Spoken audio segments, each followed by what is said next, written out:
Now, you come from the Fred Jenkins school of boxing. That's my father. Is there, what are some of the things that you that he passed down to you that you passed down to Wilder? Basics.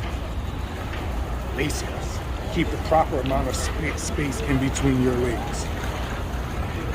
Drill stepping to the left, drill stepping to the right, drill stepping forward, drill stepping back. So what does that mean? That means if you drill stepping forward and you drill stepping back and left to right, you're becoming what? More of a complete fighter in all directions. You'll be surprised how many fighters at the highest level that when they go to their right, they become limited.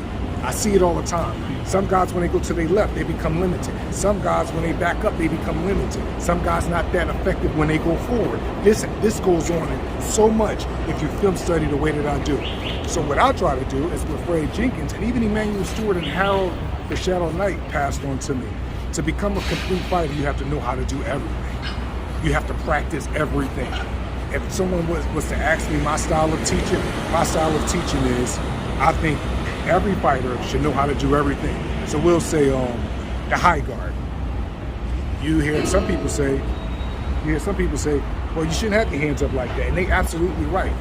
But I don't know one fighter I've ever seen not put their hands right here.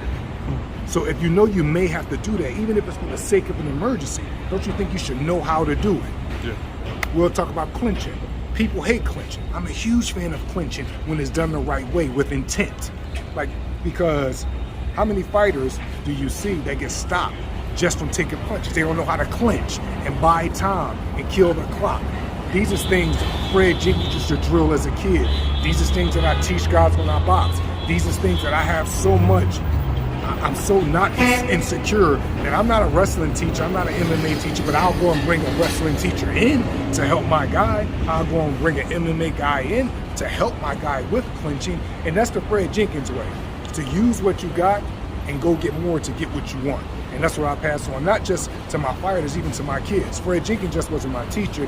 He was somebody that saved me from the hardcore streets of North Philadelphia, because if it wasn't for him, I'm sure, oh, bro, I'd be somewhere else.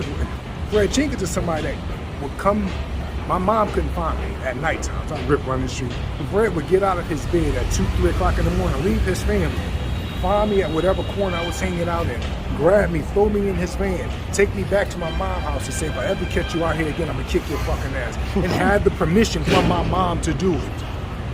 So it lies deeper than just boxing with Fred Jenkins. So it's almost like the way how he is in the gym with me is the way how he was in real life with me as well. Like, you know what I mean? So I pass that on just not to fighters, but also to my kids.